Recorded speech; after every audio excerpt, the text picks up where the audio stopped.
அஸ்ஸலாமு அலைக்கும் வரஹ்மத்துல்லாஹி வபரகாத்துஹு.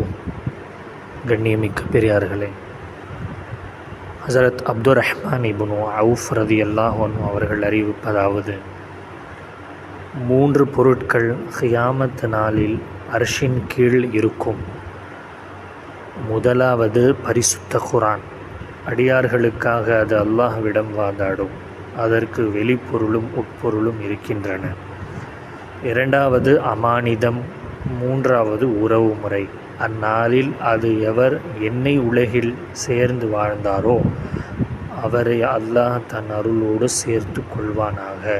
எவர் என்னை துண்டித்து வாழ்ந்தாரோ அவரை அல்லாஹ் தன் அருளை விட்டும் துண்டித்து விடுவானாக என்று சப்தமிட்டு கூறும் என்று ரசூலுல்லாஹி ஸல்லல்லாஹு அலைஹி வஸல்லம் அவர்கள் அருளினார்கள்.